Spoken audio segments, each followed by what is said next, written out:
Gracefully and Frankly is pain-free thanks to Sierra Sil All-Natural Joint Formula 14. Did you know September is Arthritis Awareness Month? You did? Good. Well, Sierra Sil has been clinically proven, not just us saying it, to provide symptomatic relief from osteoarthritis, and it's natural. Try it for yourself today and be sure to look into their solid money-back guarantee. It's all online, sierrasil.com. Sierra like the mountains, SIL.com. And don't forget about the 10% discount when you use the code GF. Welcome to episode 89 of Gracefully and Frankly. She is Lisa Brandt. She is Erin Davis, and we both love cheese. Yes. We do. I'm sorry, we won't be able to park the puns. Lisa's cheese dreams have almost come true. They're locking up the cheese, though, Lisa. You're going to have to be a cat burglar in order to get to the cheese. This is just so unfair. It's our freedom to access our own cheese that makes this country great. And they're locking up other things, too, that aren't as valuable, but I guess are just as frequently stolen. So we'll talk about that. Saving a few pennies here and there by accident with Canada Post. Lisa's got the inside scoop. Would you buy a ticket to attend someone's wedding? Hell no. Yeah, hell. I wouldn't pay to attend mine. Jeez, I've been there. I see how it ends. And the list. The list of things that you've done but would never do again. We're going to wrap up the show with the most inspiring text that we got from somebody who got an idea from our show, and it might be life-changing. But there was another note to us this week about a woman and her envy pillow, and it's pretty special. It really was. For her 65th birthday in March, and she's just telling us about it now, this lovely woman bought herself an envy pillow. She decided to give herself a treat. So she says, quote, I used your GNF code, Yay. 10% off, and they went out of their way for the pillow to arrive on my birthday. I hoped it would help with the pain in my neck, and let me tell you, it did. I love that pillow. It does exactly what everyone says. I've not had a sore neck since receiving it. I love my envy pillow so much. Oh. And there was a lot of O's there. So we are thrilled to get that kind of feedback because we stand behind the envy pillow, not just because they stand behind us, but because we really love it. Thank you for loving your envy pillow. And for letting us keep you company while you convalesced. We appreciate you. Thank you so much. And we appreciate Envy Pillows. 10% off. Use the code GF and go to envypillow.com and get that 10% off. Okay, here we go.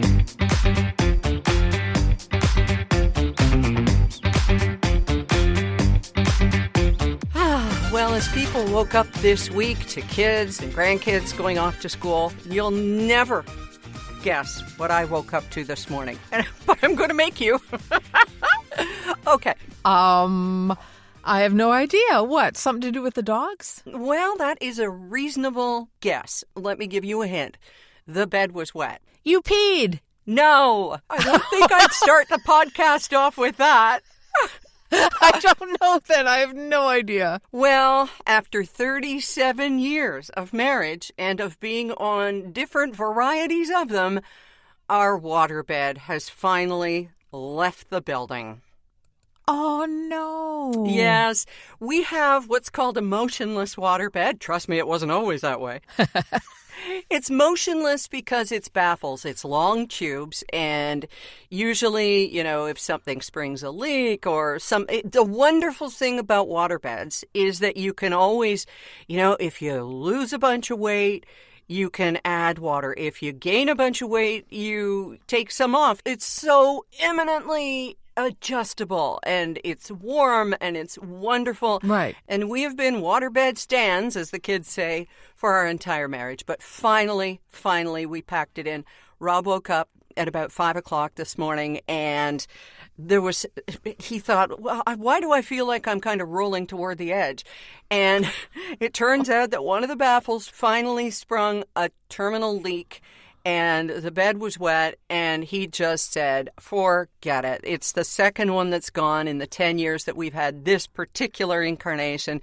So we're growing up. We're going to a grown-up mattress, Lisa. Wah. Oh, no. There's so many choices. Now what are you going to do? Well, I know where I'm going to get my sheets. Thankfully, Envy Pillow has them now, too. But the whole thing is that we just loved it, and we already had a king-size bed that's not being used at the house we're trying to sell. So we're going to steal the mattress from there, order another one for when that bed does come to the condo, and away we go. I mean, we can sleep on a normal mattress. We have done that, at hotels and everything else, but it's too bad. We really enjoyed it. And I have to be the outlier here. There cannot be many people who are still waterbed fans. No, I don't think so. I had one in the 80s when I first moved out into my own apartment. I had a waterbed, but soon gave them up. But they weren't the tubes. Like yours sounds much more sophisticated. Mine was just a big rolling sea in between two pieces of wood. Yeah, like a bouncy castle for sleeping on kind of thing, depending on your love life. But yeah, dude, so the 70s and 80s are over. We're moving on to the grown-up mattress.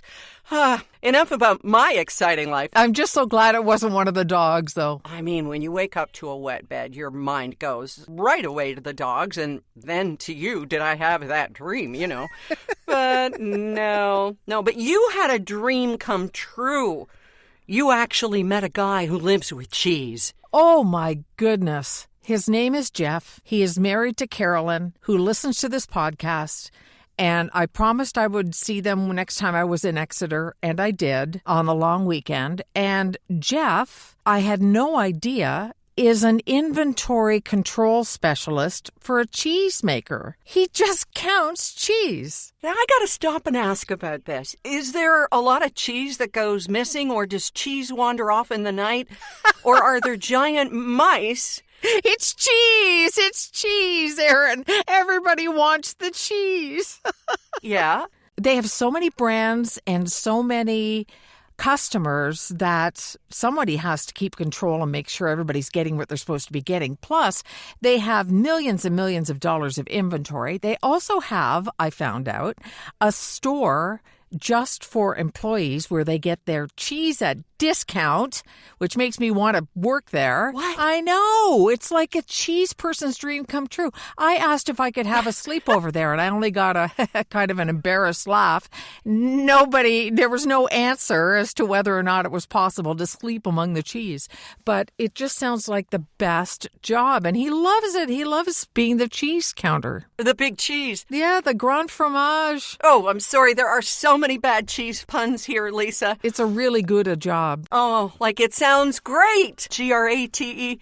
All right, I'm going to try and stop with the cheese puns. I have to stop you now. We have to stop ourselves. But, I mean, he could literally write the sequel to the book, Who Moved My Cheese? Yes. Yes. You had a cheese incident. I mean, we love cheese. We talk about cheese more than most people would imagine. Yeah, it's not normal, but this is the time in our lives. Yeah, like shrinkflation hit home.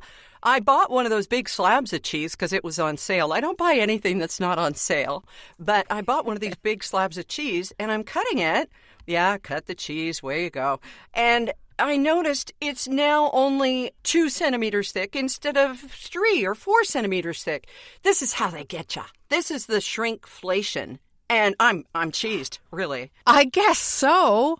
Yeah, it's really annoying that I noticed that for a long time they had those 500-gram blocks, and then suddenly they were 400-gram. And so now they're even thinner. It's just not right. So now we're hearing that people are stealing cheese. Trust us, we're not going to just talk about cheese for the entire episode, although we could. Yeah. No Frills is now locking up cheese. Did you see that CBC story that the No Frills stores are locking up cheese? You're supposed to ask a cashier for assistance if you want cheese. Well, it just shows you and I don't steal food. No. So we're not up on what kinds of stuff goes walking out the store. Right. I do remember one time in London years ago having a guy open his overcoat and he had all sorts of steaks lining both sides. Wow, you could have seen something worse, I'll tell you what. That's true. I thought I was going to have to scream, help, help. Yeah. But it was no steaks, and they were obviously stolen from some grocery store. Wow. So I guess for some people this is a thing, and I mean, you could stuff a brick of cheese down your trousers without anybody seeing, I guess. I suppose. So it would be a high-value steal, but I can't imagine. I'd just go to another store. Yeah, I mean, more and more things are being put behind locks. It was always kind of surprising to see razors, because you think, well, who's stealing razors? But then you look at the price of them. But you had an experience with something locked up that absolutely floored us, and we said, let's put that in the files. I was in Walmart to get something specific. I can't remember what it was that only Walmart had. And while I was walking past the pharmacy, I thought, I should get a bunch of emery boards. And I went over to get the emery boards, and they were locked. Like, it was a $3 item. They locked them on those prongs that they stack them on, Yeah. when they have a little hole in the, and they have 10 or whatever. Yeah. So there's a little lock at the end, and you have to go get the cashier who goes, ugh. Yeah. And then she comes and unlocks it, and then you get your $3 emery boards. But I guess, again, shoplifters are just going and grabbing the whole lot of them and taking off. That's all I can imagine. They're not a high value item, but I guess they can turn them around. I don't know. But again, it's just annoying. Yeah, maybe it's portability, not affordability, portability that makes them a hot item. I can understand like mascaras and things like that can run you $15, $20. I'm not saying I'm justifying theft. It's not like needing cheese to feed your family or baby formula or something like that. We're not doing the whole, the morality of it, but I just don't get emery boards being locked up. Right. Yeah. What else can you do with an emery board? I haven't figured anything else out. I mean, it's just an emery board.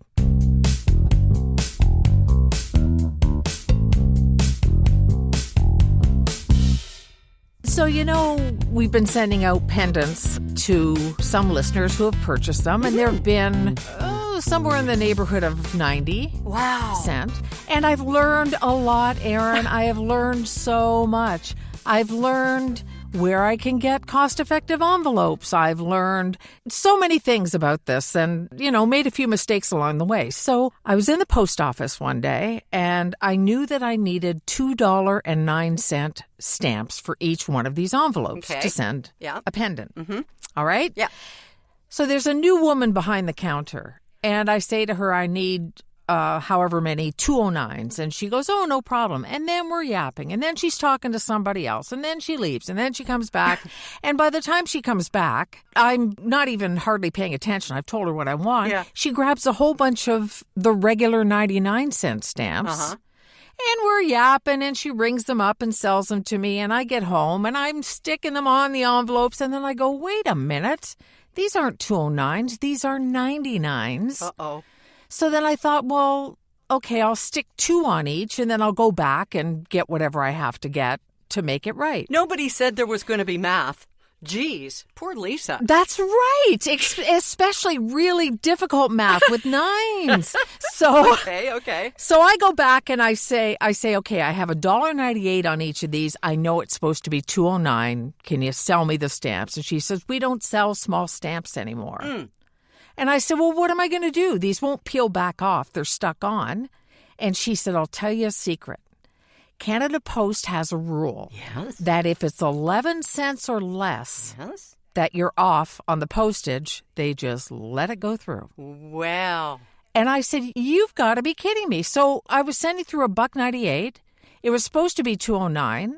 That's 11 cents. They all went through. Well, isn't that interesting? Isn't that kooky? It is. Yeah, so that was dollars and dollars that I messed up there through no fault of my own. I was not trying to get around paying the full price. So she said, just make sure that you don't put them all in the same mailbox. or it's going to look like you're deliberately trying to skirt the issue. So when I was going to Exeter, I stopped in Shedden and threw a few in there. And then I went in Exeter and threw a few in there. and I'm scattering mail all over the place. It's like you're mailing hostage letters. Jeez, what is this woman doing? I know. But they all have my return address on them, so they're legit. But none of them came back. Wow. So that's the thing. And I just thought, this is a Crown corporation. They are factoring in a potential 11-cent deficit on everything that goes through. It's just really weird. Anyway, it used to be a dime, and they jacked it up to 11 cents. Okay. Well, when you consider how they nickel and dime us come tax time, or God forbid you miss out on the math by $1.20, you're going to hear from CRA or whatever they're called now. It's pretty funny that they let that go. But two things. The first one is take a moment in your heart for Lisa, who spends so much time at the post office. She recognizes when someone behind the counter is a new girl. It's a small town. It's a small town. Yeah. And secondly, you are getting some returns, but it comes in the form of feedback. And we get the Gracefully and Frankly emails because it's gracefullyfrankly@gmail.com. And Lisa and I are always going back and forth. Did you answer this one? Because I haven't answered this one. Well, it's still in the inbox. Well, I meant to BCC you. So right. We haven't quite got that down. But people are loving these pendant necklaces, and all kudos and credit go to you. You are the labor here, and you're doing a fantastic job. Look at us. We've become a little business. Who knew? It's a lot of fun. And me, if there's a cop behind me, I think I've got cocaine in my trunk. I mean, I'm one of those people. So, no, she's just dropping off envelopes randomly. I swear they're not body parts. Jeez. But when I'm handling somebody else's money, no matter how much it is, I take it extremely seriously. So I just want to make sure everybody got what they were supposed to get. And it's really been a lot of fun and communicating with all these people. And I've just been thrilled to do it. So to update, these are heart pendants that are on a leather-like thong and have a G and an F on them, and they're cute as a button. You can see them on our CHFI. You can see... Wait a minute. That's been 8 years.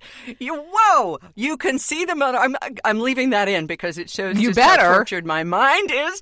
Okay, you can see them on our Gracefully and Frankly Facebook page. Oh my God, Lisa, it never leaves you.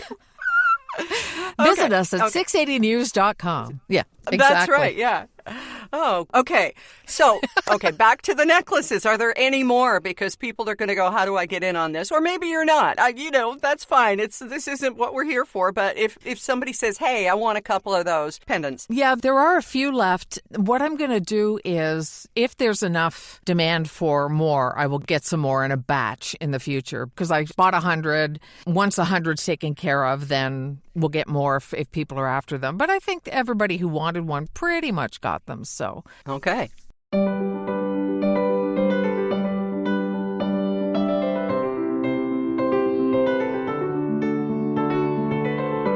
Well, here's a money-making venture that just is hitting all wrong. Have you heard about this trend of people charging to go to their weddings?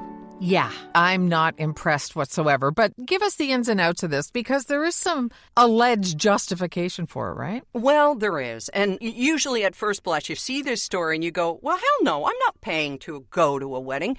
We all know that when you attend a wedding, it kind of is unsaid that the value of the gift you give to the couple getting married should at least be equal to what your plate would cost at the wedding. Have you ever gone by that or heard that, or is that just something I've heard? Oh, no, I've definitely heard that. Okay. Yeah. A bit of a rule. Yeah. But now there are people who are inviting guests to their wedding and saying it's going to cost you $450 for a ticket. And everybody's just going, no. But, okay, here's the justification. For example, according to a story in the New York Times, A guy in Houston is charging his guests $450 a ticket to his wedding next year. And guess what? He hasn't heard back from a whole bunch of his 125 wedding guests, but he's already spent $100,000 on the wedding. And that includes deposits for the venue, the DJ, and the photographer. And he's going like, hey, you people will spend that money on a Beyonce ticket. Why won't you spend it on my wedding? Oh, my goodness. Where do we begin with that? Yeah, you get to see Beyonce. Not only that, but you have control over what it is that you're going to see. Who knows what he's doing at this wedding? There's a whole bunch of people, I don't want to say a whole generation, but there's a whole segment of society that believes the wedding needs to be a show. And it's about the marriage, not the wedding. I don't understand this. And it's not just practicality, but the rest of it is like, who are you trying to impress? Like, if someone dreams about their wedding their whole life and it has to be that dream, or it's just not good enough, or that's not the right partner for you. I don't understand it, Erin. I don't either. And the average cost of a wedding and reception, according to a wedding planning website, last year was $35,000 US. So that's like 52,000 Canadian, which was up $5,000 from the year before. So I guess I get that cost. I can't remember what Lauren's wedding cost, and there are things that I wish we'd done differently, like getting somebody who could get everybody dancing, but everybody just wanted to talk, and you know what? They're all over it. Why shouldn't I be over it? But most guests are really upset by this. I wonder, Lisa, how much it has to do with living in an Instagram, TikTok society now, where if it doesn't get 5,000 hits, it wasn't a success. Is that the whole thing? Put on a show? Yeah, that's a very good point. Yeah, you got to do all the selfies, and we're having a better time than you at my wedding, right. And my wedding's the best wedding, and everybody's talking about my wedding. Right. I just, it really, destination weddings are one thing. Yes. If you're expecting people to pay a whole bunch of money to buy a plane ticket to come to your wedding, there's one thing already, and that's quite enough. It is, and I don't think they should expect a gift after you have flown and paid for your hotel at a destination wedding. Am I out of tune there? I've never been invited to one. So maybe people know. Maybe people know how I feel. But it seems to be quite enough. I don't understand paying for the privilege of being at your wedding. It doesn't make sense to me. Making it a ticket, then suddenly, what are they, wedding master? And now you're in a business relationship with them? Yeah. Is there going to be a ticket processing fee? Yes. I don't get it. Well, it is weird that the average cost of attending a wedding is now $600. And they have to be factoring in, well, that's got to be hotel. Right? You've got to pay for your accommodations. Right. You got to get an outfit. You got to get a gift. So in that way, it sounds so exorbitant at first. And then you go, oh, okay, that kind of makes sense. But here's a couple who were charging people $333 US. So let's say closer to $480 or whatever Canadian. My math is bad. This is why you're handling everything with the necklaces. But what it turns out is the ticket would include a whole day tour going to some of the places in New York City where were significant to their relationship, dinner atop one of New York's most famous buildings, a rapper who was going to perform at the reception. So then you kind of go, okay, so here's the value of my ticket. That one kind of makes sense, but you got to lay that out ahead of time and say, here's what you're going to be getting for the tour bus, for everything you're going to stop and see, and for this steak and lobster dinner atop One World Trade Center. So that's what they were getting for that money. Well, that sounds like fun, and it sounds like they're putting more thought into it than just saying, come for the privilege of watching us get married and pay for that. Mm-hmm. The first of our nephews got married when we were in Italy. Well, apparently it was designed as an engagement party, but they knew all along that it was going to be a surprise wedding, and they were trying to keep it quiet. And I was already sad the engagement party was happening without us, but the wedding happened without us as well, and that's their wedding. I mean, they can do what they want. It was in the backyard. Everybody they loved was there. Nobody would even think of charging a ticket for it, I mean, and it's about the marriage. It's not about the wedding. And there's a part of me, I'm so sorry, but how much of this money am I going to put out and they're going to be split up in 5 years? You know, as a guest? That's actually not out of line, I don't think. I remember sitting at one wedding reception and somebody started a pool as to how long the couple was going to stay together. Oh, no. Which wedding of yours was it? Oh! Oh, you're a funny girl. Oh.